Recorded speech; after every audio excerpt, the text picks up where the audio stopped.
আসসালামু আলাইকুম। নতুন আরও একটা ভিডিওতে সবাইকে স্বাগতম। স্টুডেন্ট ভিসায় যারা অ্যাপ্লাই করে তাদের বহুল আলোচিত একটা প্রশ্ন, জাপানের কোন অঞ্চলে বা কোন ইমিগ্রেশন ভিসা বেশি দেয়,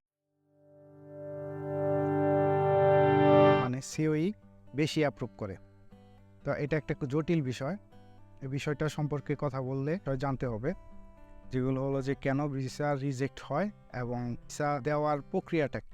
আপনি বাংলাদেশ থেকে একটা স্কাইপি ইন্টারভিউ দিয়ে কোনো একটা স্কুলে অ্যাডমিশন নিয়েছেন, সেই স্কুল আপনার ডকুমেন্ট কালেক্ট করছে এবং ইমিগ্রেশনের কাছে অ্যাপ্লাই করছে আমাদের এই স্টুডেন্টগুলোকে জাপান এনে দাও।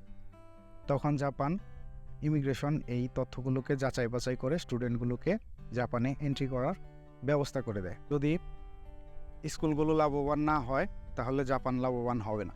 তখন জাপান ইমিগ্রেশন এই লোকগুলোকে জাস্টিফাই করে তাদের ডকুমেন্টগুলোকে ভালোভাবে যাচাই বাছাই করে জাপান আসার পারমিশন দেয়। এখন এই যাচাই বাছাইয়ের মধ্যে আসলে কোন বিষয়টাকে বেশি গুরুত্ব দেয় সেটা হলো যে আপনার আইডেন্টিফিকেশন, আপনি আসলে একজন বাংলাদেশি কিনা, বা আপনি যে দেশ থেকে অ্যাপ্লাই করছেন বা যে দেশের নাগরিক বলছেন সেই দেশের নাগরিক কিনা, এবং আপনার ফিনান্সিয়াল অবস্থাটা এরকম কিনা যে যেখানে আসছেন সেখানকার টিউশন ফিটা দেওয়ার উপযোগী ব্যালেন্স আপনার আছে কিনা। এই জন্য আপনার স্পন্সরকে খুব ভালোভাবে তারা জাস্টিফাই করে, কারণ যে 20 লাখ বা 25 লাখ 30 লাখ যেটাই হোক, যে অ্যামাউন্টটা আপনারা দেখাইছেন সেই অ্যামাউন্টটা আসলে জাপানে এসে আপনি পড়াশোনা করবেন, যে খরচটা হবে সেই খরচের কথাই উল্লেখ করা। আসলে যে অ্যামাউন্টটা আপনি দেখাচ্ছেন সেই অ্যামাউন্টের মানে হলো আপনার স্পন্সর আপনার পড়াশোনার সকল খরচ বহন করার উপযোগী। আপনি জাপানে এসে পড়াশোনা করতে হলে আপনার অবশ্যই কিছু খরচ হবে, আপনার টিউশন ফি, আপনার লিভিং কস্ট, এই কস্টগুলো আপনি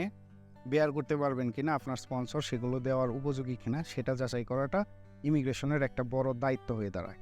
এই জন্য আপনার ফিনান্সিয়াল ব্যাপারটাকে তারা খুব জোরালোভাবে দেখে, এবং আপনার আইডেন্টিফিকেশন যাচাই করার জন্য, আপনার যোগ্যতা যাচাই করার জন্য তারা আপনার সার্টিফিকেটস বা আইডেন্টিফিকেশন রিলেটেড অন্যান্য কাগজপত্রগুলোকে খুব ভালোভাবে যাচাই করে।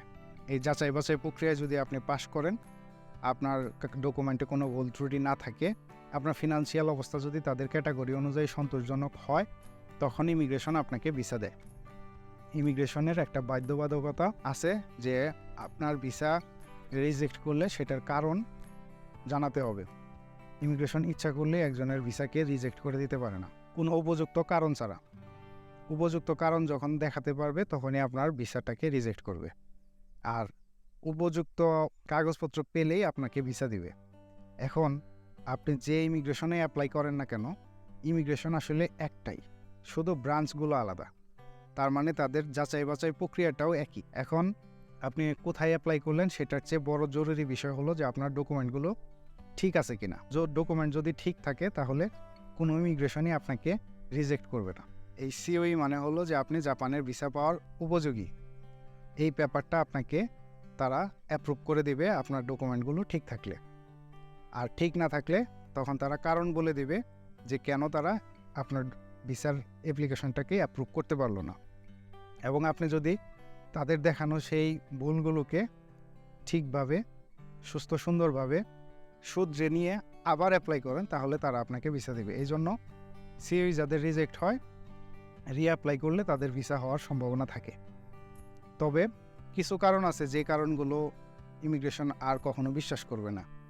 ধরেন আপনার বার্থ সার্টিফিকেট বা আপনার নামের স্পেলিং বা আপনার এমন কোনো একটা ডকুমেন্ট যেটাকে তারা ফেক হিসাবে গণ্য করছে, তখন আপনার এই ভিসাটাকে আর তারা বিশ্বাস করবে না। যদি সেটা আপনার ভুলও হয় তারপরেও তাদের বিশ্বাস করার সম্ভাবনাটা অনেক কমে যায়, তখন আপনার ভিসা যতবারই অ্যাপ্লাই করেন না কেন রিজেক্ট করে দেয়। আর যদি ব্যাংকের সমস্যা বা অন্য কোনো মাইনর সমস্যা থাকে, যে সমস্যাগুলো আপনি সমাধান করলে তারা আবার আপনাকে দ্বিতীয়বার বিশ্বাস করতে পারে, সেই সমস্যাগুলো হলে আপনি আবার রিঅ্যাপ্লাই করে ভিসা পেতে পারেন। জাপানের কোন অঞ্চলে ভিসা বেশি দেয়? জাপানের কোনো অঞ্চলই আপনার ভুল কাগজপত্রে ভিসা দেয় না, যার কারণে কোনো অঞ্চলই বলা চলে না যে আপনাকে ভিসা বেশি দেয়। তবে যে সকল এরিয়াতে লোক সংখ্যা কম, প্রচুর বিদেশির প্রয়োজন বোধ করতেছে ওই এলাকাগুলো তাদের বর্তমান সোসাইটিকে সাপোর্ট দেওয়ার জন্য, সেই সকল এলাকার ইমিগ্রেশন হয়তোবা একটু হালকা দৃষ্টিতে আপনার কাগজপত্রগুলোকে যাচাই করবে। তার মানে এই না যে আপনার বড় একটা ভুল আছে বা কোনো একটা ভুল তাদের চোখে পড়ছে তারপরেও আপনাকে অ্যাপ্রুভ করে দেবে। এইটা হতে পারে যে আপনার ফিনান্সিয়াল যে স্টেটমেন্ট আপনি দিছেন সেটাতে টাকার পরিমাণ কম, কিন্তু তারা আপনাকে নিয়ে নিল। তাছাড়া আর কোনো কারণ ওইভাবে দেখা যায় না যে কারণগুলো দিয়ে আপনাকে ভুল থাকা সত্ত্বেও ভিসা দিবে। কথার ফলাফল হলো এই, জাপানের যে ইমিগ্রেশনে আপনি অ্যাপ্লাই করেন না কেন, আপনার কাগজপত্রগুলোকে ঠিক রাখতে হবে। এখন আসি বাংলাদেশের থেকে আমরা যারা স্টুডেন্ট ভিসায় অ্যাপ্লাই করি তাদের কাগজপত্র সাধারণত কি ধরনের ভুল হয়। দেখেন, একজন মানুষ যার বাংলাদেশে অ্যাকাউন্টে 15 থেকে 20 লাখ টাকা আছে, রিয়েলভাবেই যেভাবে উপস্থাপন করা দরকার সেইভাবেই অরিজিনালি আছে, সে ভিসার জন্য অ্যাপ্লাই করলো, তাহলে তো কোনো সমস্যা নেই। কিন্তু আমাদের ব্যাংকের স্টেটমেন্টটা হয় বানোয়াট। এই বানোয়াট কথাটাতে আবার আপনারা মন খারাপ করেন না। বানোয়াট মানে হলো যে ভিসার অ্যাপ্লাই করার জন্যই ব্যাংক স্টেটমেন্টটাকে বানান, তখন এটা ক্যাটাগরি মেনটেন ঠিকভাবে করতে পারে না, কিছুটা ভুল থেকে যায়, কিছু গরমিল থেকে যায়, অথবা একই ব্যাংকের স্টেটমেন্ট আরেকজনেরটা একটু অন্যরকম হয়, অথবা কোনো একটা পেপার যেটা বাংলাদেশ থেকে আপনার ভিসার জন্যই শুধুমাত্র বানিয়েছেন, তো বাংলাদেশ থেকে আসলে টোটালি 100% অরিজিনাল কাগজপত্র মেক করে ভিসার জন্য অ্যাপ্লাই করে এরকম সংখ্যা হাতে গোনা কয়েকজন ছাড়া নাই।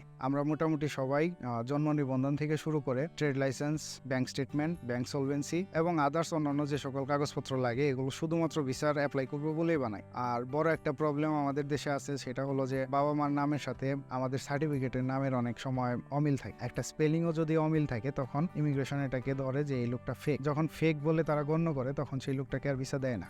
তো আপনি একজন মানুষ যাকে জাপানের মতো একটা দেশে বা যে কোনো দেশেই, সেটা হোক বাংলাদেশ বা ইন্ডিয়া, যে দেশেই হোক না কেন, এম্বাসির দায়িত্ব থাকে একজন মানুষকে যাচাই বাছাই করে তারপরে এন্ট্রি করে দেওয়া। এটা একটা রুলস বলা চলে সব দেশের জন্য, জাপানও তো ব্যতিক্রম না। আপনাকে শুধুমাত্র আপনার ডকুমেন্ট দিয়েই চিনবে, তাহলে কেন আপনার ডকুমেন্টকে তারা ভালোভাবে যাচাই বাছাই করবে না? এখন এই যাচাই বাছাই করতে গিয়ে যখন ভুল ধরা পড়ে তখন তারা ভিসাটাকে রিজেক্ট করে দেয়। একটা বিষয় দেখেন, একই ইমিগ্রেশন থেকে ধরেন 300 লোক অ্যাপ্লাই করলো বা 1000 লোক অ্যাপ্লাই করলো, সেখান থেকে সবাই বাদ পড়ে এরকম না, তাহলে বলা যেত যে ইমিগ্রেশনটা ভালো না, 1000 লোককে বাদ দিয়ে দিয়েছে।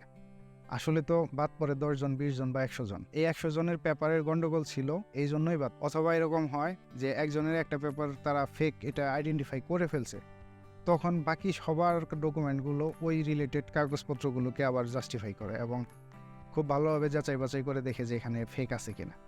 তো তখন দেখা যায় যে ভিসার রেশিওটা কমে যায়। এটা যে কোনো ইমিগ্রেশনে হতে পারে। জাপানের কোনো ইমিগ্রেশনই এরকম না যে আপনাকে আপনার ভুল কাগজপত্রের জন্য ভিসা দিয়ে দিবে। তারা আসলে আপনার কাগজপত্রে স্যাটিসফাই হলেই আপনাকে ভিসা দিবে, এবং স্যাটিসফাই না হতে পারলে কি জন্য স্যাটিসফাই হতে পারলো না সেই বিষয়টাও আপনাকে জানিয়ে দেবে। আপনি যদি সেটাকে রিকভার করতে পারেন তাহলে রিঅ্যাপ্লাই করে আবার ভিসা পেতে পারেন। এ হলো জাপানের ইমিগ্রেশনের কোন অঞ্চলে ভিসা বেশি আসে সেই বিষয়ের। আমি চাই সবাই যারা জাপানে আসার জন্য মন স্থির করছে বা কষ্ট করতেছে তারা সবাই যেন জাপানে আসতে পারে। ইনশাল্লাহ ভালো থাকবেন। আমি স্বাভাবিকভাবেই সত্য কথা বলার চেষ্টা করি এই ভিডিওগুলোতে, যার কারণে আমার ভিডিওটা হয়তো বা মুখরোচক হয় না, কিন্তু তথ্যগুলো অথেন্টিক। আমি ভুল তথ্য হলে সেই তথ্য নিয়ে কথা বলি না, তারপরেও মানুষের কথার মধ্যে ভুল ভ্রান্তি থাকতে পারে। যদি কোনো কারণে মনে হয় যে এই কথাটা ভুল, অবশ্যই কমেন্ট করে জানাবেন, আমি নিজেকে শুধরে নিব অথবা আমার তথ্যটাকে আমি যাচাই করে দেখব। ভালো থাকবেন সবাই, আমার চ্যানেলটাকে সাবস্ক্রাইব করবেন আর সাথে থাকবেন। ইনশাল্লাহ নতুন কোনো তথ্য নিয়ে আবার আপনাদের সাথে